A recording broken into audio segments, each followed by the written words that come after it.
still my town. My town. Hi, welcome back to Connecting Clarkston, Season 6. We're starting a new season today, Episode 1. Katie and I are really excited to start our new season with the new athletic director for Clarkston Schools. Shane Hynes is joining us today. Welcome. Thank you very much. Thanks for having me. Yeah, thanks for being here. It's pretty exciting. There's a lot we talked about before we started, but we're going to get into a lot of it. Let's just begin, though. Let's back up to your connection to Clarkston.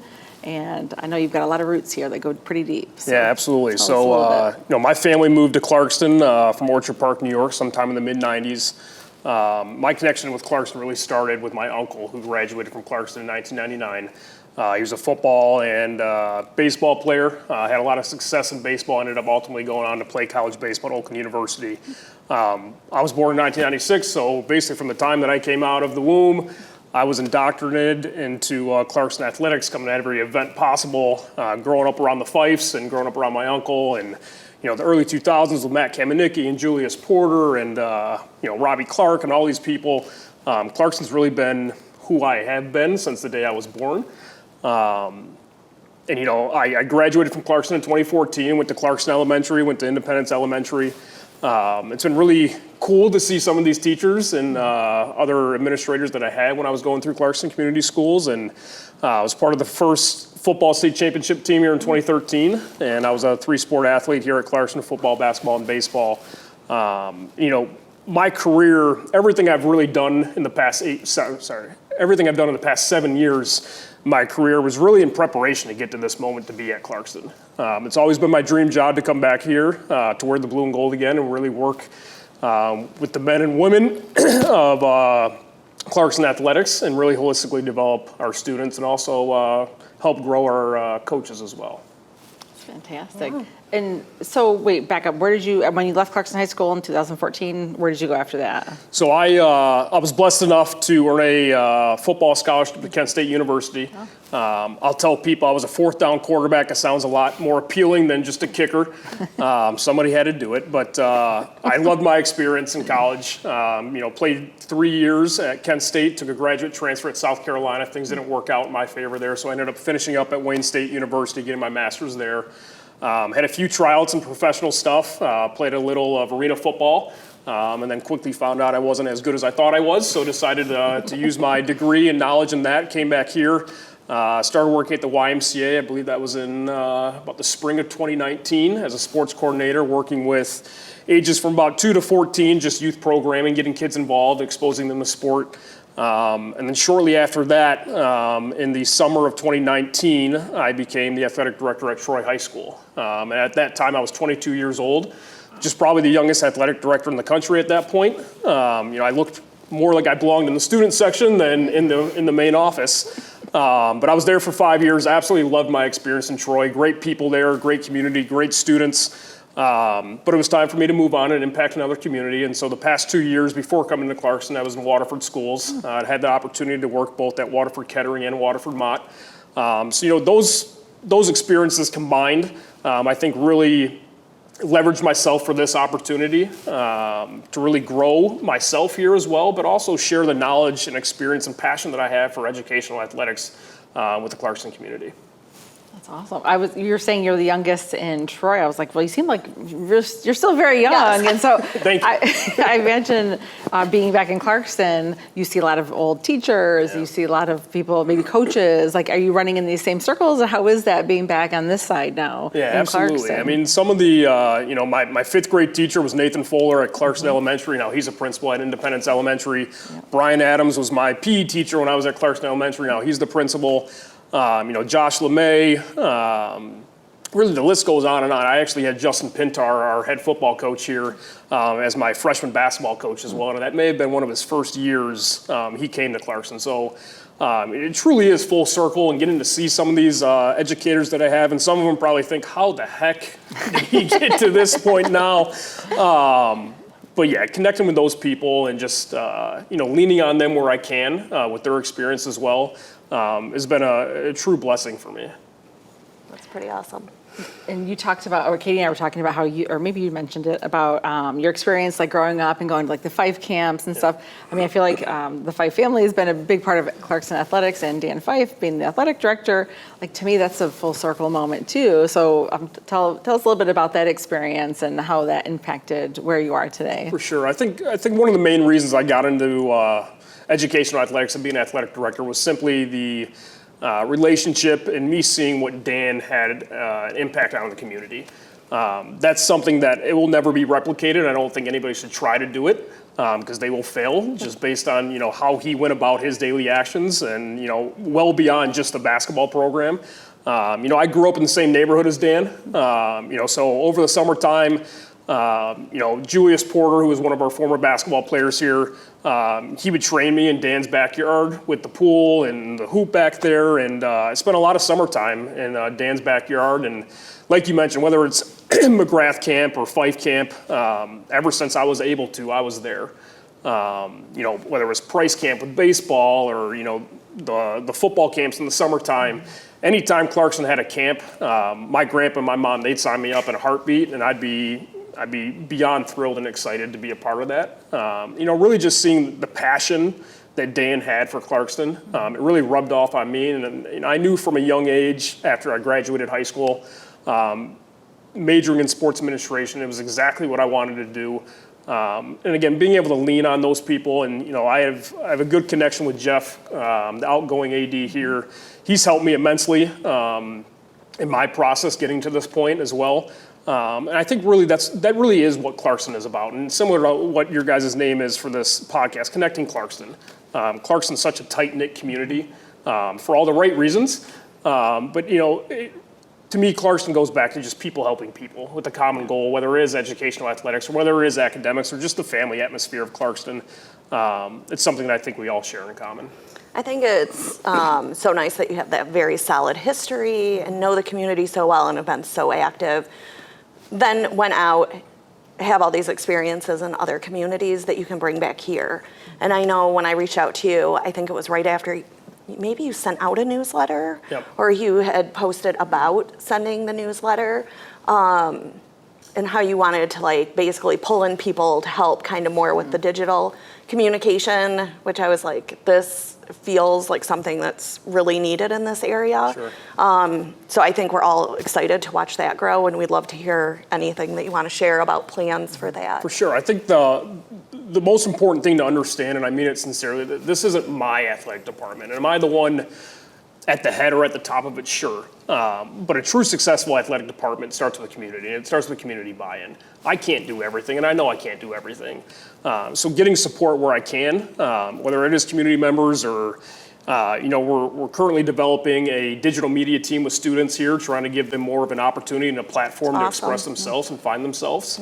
Going back to the newsletter, I think it's important communication, right? Communication is the biggest thing, and I'm a firm believer that our athletic department, while yes, it is athletics, it is almost more of a marketing department, if anything else, right? And I think, 15 years ago, 10 years ago, the Oakland Press and the newspapers were massive, right? And now it's kind of shifted to, whether it's Twitter or Facebook or whatever else. And I think it's important for us to tell our own story.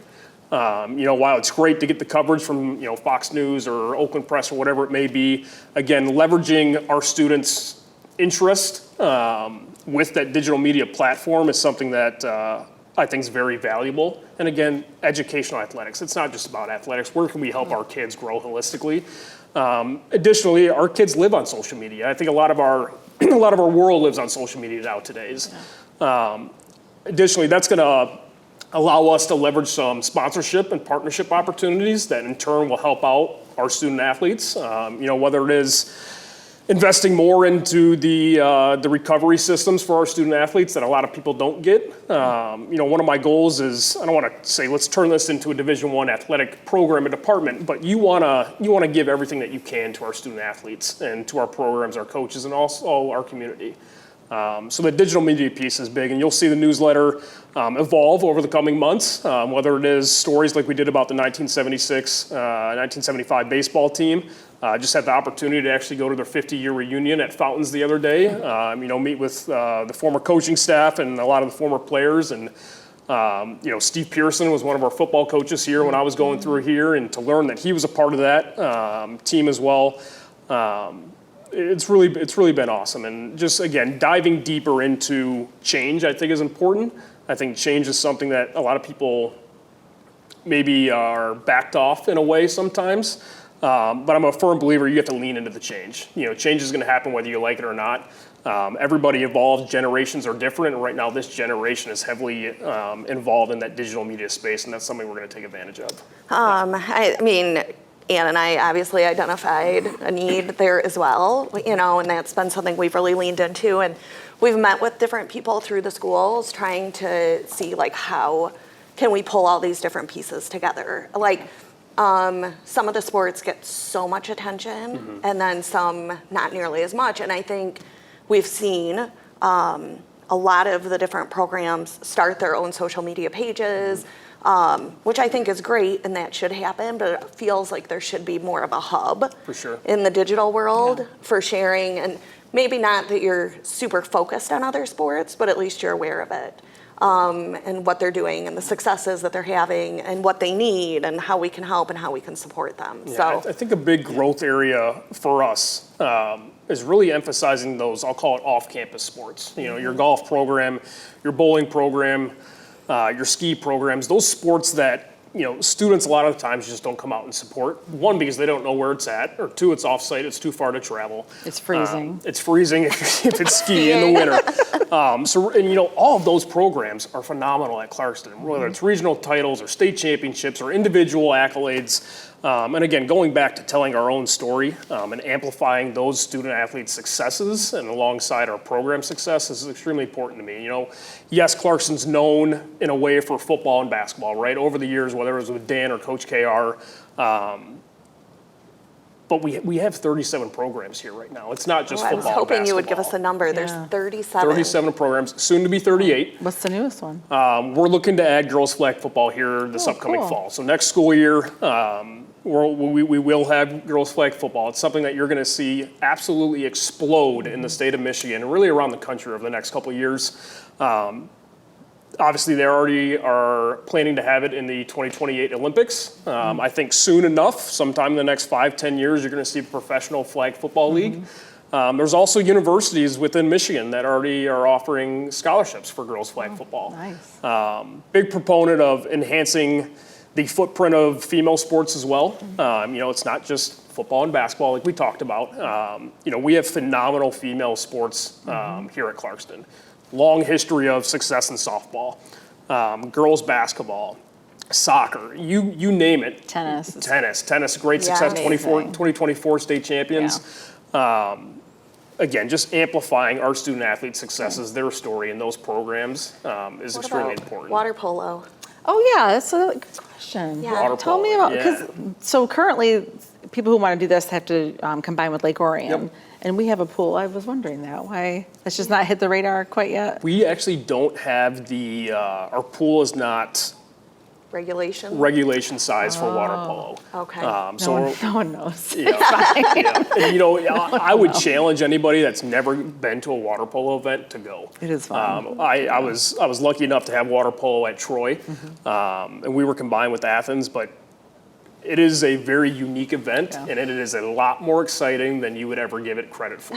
Yeah. We also had synchronized swimming, something I've never been cool. exposed to. You want to talk about probably one of the harder sports to do. I mean, you're talking about doing it underwater, pure memorization. You have to be in sync with everybody else. Oh my gosh, let's get that here. a That's lot very of cool. fun. Yeah. Also, and I realize you can't do all the things we would like immediately, but just to have the conversation. I used to, and I don't know if this falls under you or would, but I used to open swim in our pool. Like there used to be Yes. community open swim. It's been a really long time since that's been around. And then I started open swimming at Brandon High School.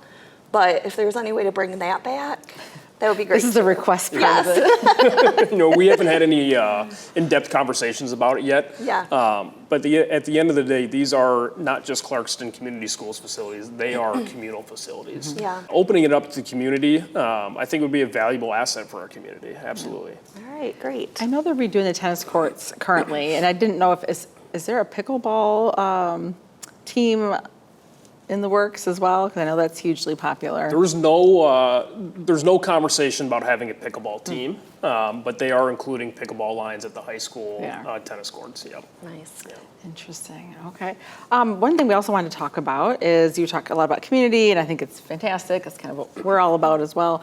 The athletic boosters, and how does that relationship with what your job is and what they're doing? Talk a little bit about that. Yeah, so I want to give some credit to our former Boosters president, Jared Luther, his team, and also Jeff Cozen. Over the past about 12 months, Boosters has fundraised and also donated back roughly about $300,000 to our athletic program. Amazing. So some of the big enhancements that you'll see over the next 8 months. The most immediate one you'll see is we actually just got new scoreboards for our gym delivered today. I believe those are the original scoreboards that were installed when the school was built. So it's time to get it's time to get an enhancement. So those will be awesome. And again, to me, that goes back to enhancing the game day environment and atmosphere, right? As much as I want to think I can still play or have the ability to play, I can't anymore, right? So for our department, our focus is really on what can we do to make the game day experience and atmosphere better, right? So if you're a fourth grade student and you come to a game, regardless of what sport it is, with your family, you're probably going to forget the team that we played, and you're probably going to forget the final score and if we won or lost within a week, right? But similar to any professional sport, you're going to remember the experience. What was the experience that you have? You know, whether it's the smell or the sights or the sounds or the activations going on during some dead time, whether it's timeouts or in between quarters. To me, that's what makes more of a community feel for an event. And it's also typically what a lot of people end up remembering. Okay. Very cool. And that reminds me of the community tailgate that's coming up, right? Like, I feel like there is a lot of community involved in your job, but also just kind of the sports programs in general in Clarkston. It's always been a big deal. Yeah. And I think another thing that you've already done is reducing the season pass for students, right? That's now only $30. Yeah, so in previous years, I believe last year, it was $75 for a student pass. We sold 10 passes last year. We've eclipsed over 70 student passes sold already. So we did drop it by 65% down to $30.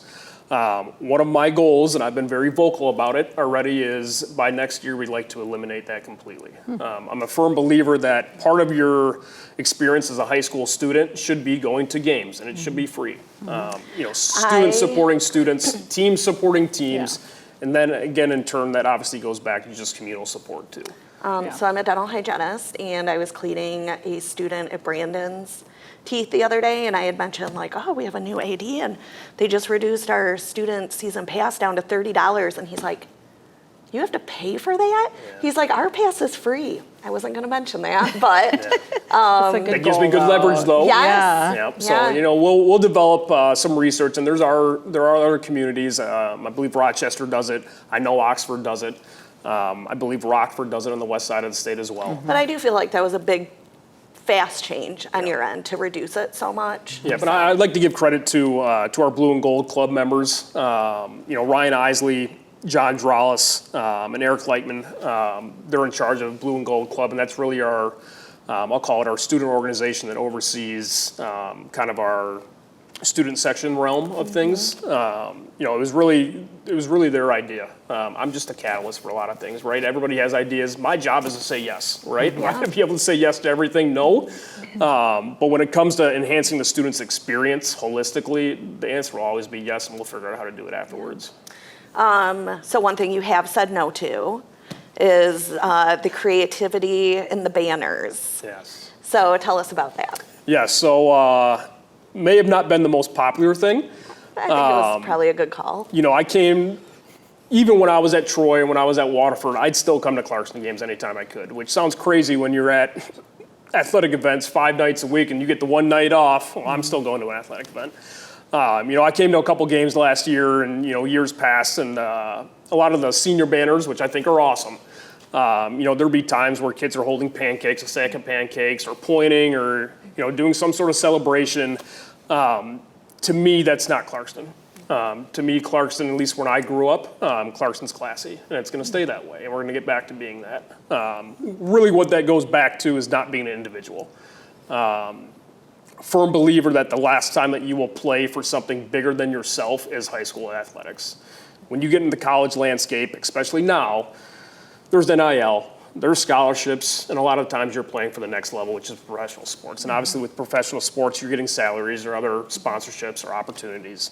In high school, while unfortunately NIL has come into the picture, you are playing for something bigger than yourself. So drawing attention to yourself instead of the collective group as a team is not something that we're going to stand by. It's not something that I'm going to allow. And while it may be different for a lot of people, that is the reason why. It goes back to individualism. And the same thing goes for not wearing neon accessories or red accessories, cleats. Our colors are blue, gold, primarily white, black, and gray, right? Let's look at team. We are one unit. You are not an individual. That will take some time, right? Especially with our fall sports. I'm not asking, parents to go out and buy $200 worth of new shoes again. Yeah. But it is a push that we've had conversations with some of our coaches about for winter, spring sports, and obviously moving into the following years. Nice. So it sounds like you have lots of goals, lots of energy, which is amazing. You've talked about all sorts of things like the social media presence, the community kind of vibe around the sports. Are there any other goals, like bigger goals, like longer term goals that you've got, knocking around and thinking about? So I gave this speech at our coaches and also our parent meeting. I'm really not interested in my goals, and I'm not interested in anybody else's goals. One of my favorite questions to ask a coach that we're interviewing is, what's one thing that you know now that you didn't know when you were in high school? For me, my own personal answer is it revolves around goal setting. Anybody and everybody can set goals. I think it's very simple to do that. What I think a lot of people lack the capability to do, especially younger students, is what are those daily actions and daily habits for you to reach your goal, right? It's never about the end goal. Some people call it the process. But what are your daily actions and daily habits that are going to lead you to that goal? So whether it may be academics, you want to get an A in an AP bio class. Are you taking 30 minutes when you go home to actually study and review the information that you learned in class that day? If it revolves around basketball, are you showing up to practice 15, 20 minutes early to do ladder drills, to work on your left-hand ball dribbling, that's your non-dominant hand? Are you watching film? What are those daily actions and daily habits that are leading to your goals? Going back to your question, the biggest goal for me right now, and I know Clarkston, right? I know a lot of the people, and I'm lucky enough to have that background. My goal simply in year one is to learn. I will not succeed, and this department will not succeed without those fundamental and foundational relationships. So, year one for me, the biggest goal in those daily action items is to build those relationships. And that, having conversations, having authentic conversations and authentic relationships. Getting out of our athletic office, which unfortunately is tucked all the way back away from the academic we just wing. learned about, yeah. Whether that's getting out to lunches, whether it's getting into leadership classes, connecting with some of our after-school events, whether it's clubs or whatever it may be, or even after-hours community events, really building those relationships and foundations and leaning into that will really help us launch pad for year two and beyond that for some of those bigger ticket items and goals. And getting the pool open for And getting the Katie's. pool Yes. open, absolutely. I mean, obviously, we knew that was a given. It's a given. Got a lap swim. Yeah. I used to do it too. Yeah. It was kind of cool. Although our pool was always kind of cold. So if you could heat the pool a little warmer and open it. Maybe get a hot tub or two. Yes. Okay, now we're getting somewhere. So you've got lots of plans and lots of ambition, which is amazing. How can the community support you and support Clarkston athletics, parents, students, community members? How can everyone kind of rally around? I think the biggest thing is, don't take us wrong, I'm not worried about the support for me. How does the community support Clarkston athletics? It's simply coming out and supporting our kids. At the end of the day, that's what it's about. Whether it's coming out to games, whether it's interacting with their fundraisers, whether it's just simply saying hi to them in Kroger or wherever you may see them. To me, that's Clarkston, right? Our student athletes carry that seer, that wolf head with a lot of pride. The expectation is that they represent not only themselves, but their program and our athletic department to the highest standard when they are in the community. But it really just goes back to support. And again, if you see something or if you have an idea, reach out to us. Send us an email, give us a call. I'd love to meet with you. Again, my job is to say yes. Am I always going to say yes to certain that we're going to launch a spaceship off at the first football game? No. But if you have great ideas that you think are going to enhance our student athletes' experience and memories when they're in the high school realm, I'm all for it. Yeah. Awesome. Are there any sports that need extra volunteers? I know that football has a lot of people that want to come out. Is there any particular need in any other sport or any other event that you're like, thinking we probably need some help? I don't think it's necessarily with any of our sports directly. I think where we could use a lot of community help and support is with our boosters. It takes about 40 people to run a varsity football game for the concession stand. We'll have 5, 6, 7, 8,000 people here on a Friday night. And they are pumping out popcorn, best popcorn in Oakland County. It is. I tried them all. Whether it's hot the dogs best. or anything else. And again, that goes back to the experience. If we're unable to have that volunteership, whether it is community members and you don't have any kids that are in Clarkston community schools now, but you just want to be a part of something, again, that is bigger than yourself, I encourage you to come to boosters meetings. Reach out to the boosters president, George Amelia, or you can reach out to myself and I'll put you in connection with him. But that's really where we're looking for some more volunteership and more community buy-in. So the Luthers came on with us last year, and we talked a lot about how getting that many volunteers is a challenge. And I know that family was in the concession stand nonstop. And I feel like, and you'll probably be able to give better details on this, but if you volunteer so many times, don't you get a discount on like a family season pass? You do. Okay. It's either 10 or 12 times, so I apologize not knowing specifically. But there is an opportunity where if you and your family volunteer a certain amount of times with boosters, that your family pass for the following year gets cut by 50%. So instead of it being $175, it'd be $87.50, which I think is a great initiative, especially if you do have 5 family members that you need to get passes for. It's a great opportunity. Again, leveraging that partnership between boosters and the athletic department is a big privilege that we have here in Clarkston. And then I think also the boosters give out quite a few scholarships. They do, yep. And I'm not sure, maybe if you're volunteering, is that how you can kind of throw your name in the hat for that? So the more that you volunteer, the more opportunity that you have for your son or daughter to earn scholarships. So again, they are not just supporting athletics. Whether you're an NHS kid and you've never played a sport before, you have the opportunity to still earn those scholarships. So I mean, they are much larger than just athletics. They are a community asset. Oh, that's fantastic. Before we wrap up, I know the football team plays at the Big House, which this may or may not come out before that, but that's a big event. Are there any other big events that you want to tell us about before we wrap up? I think one of our big events that is coming up is our first Friday night football home game. That will be on Friday, September 11th. As you mentioned before, there'll be the community tailgate out here in the top lot or the jock lot in the back side of it. And then additionally, it's our military appreciation night. And that's something that our PE teacher and also one of our football coaches, Anthony Terramina, has headed up in the past couple of years. And I think it's very important for us. And we talk about community service projects. Again, something bigger than just yourself or just Clarkston and Clarkston Athletics. So having the opportunity to bring veterans back and really honor all sectors of the military is a great opportunity, whether you have a 2-year-old that's just interested in sports and just wants to come to a game, or if you're an 80, 85, 90-year-old community member, just to come back and pay respect to those community members, to those military service members. Is a great opportunity. And then additionally, something that we are communicating out right now is we are actually going to be going cashless for tickets starting September 11th. Okay. So if you are coming to that Friday night first home game and any event after that, we will no longer be accepting cash. It's all going to be via GoFan, and you can pay whether it's Apple Pay, credit, debit card. While we do encourage you to purchase your tickets on gofan.co prior to coming, you still do have the opportunity to walk up and just purchase a ticket, similar to how you would check out at any other restaurant or any other store. Fantastic. Season passes, can you buy those online? Or that's always going to go to the athletic department? So right now we are still selling season passes, whether it is a student pass or a family pass. They are cash or check only right now. Okay. Our goal is next year to make that digitalized. Okay. That's something that our department and central office have had conversations about already.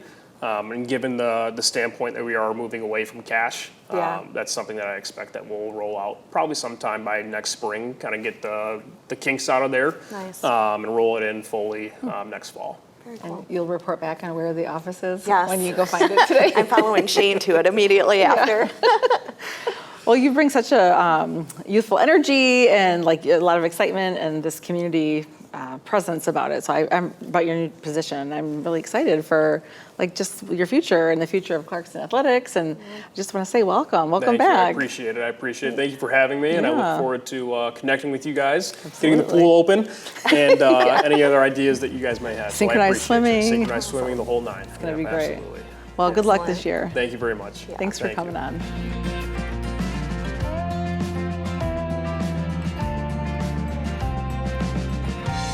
This podcast is brought to you by Independence Television, located inside Clarkston High School.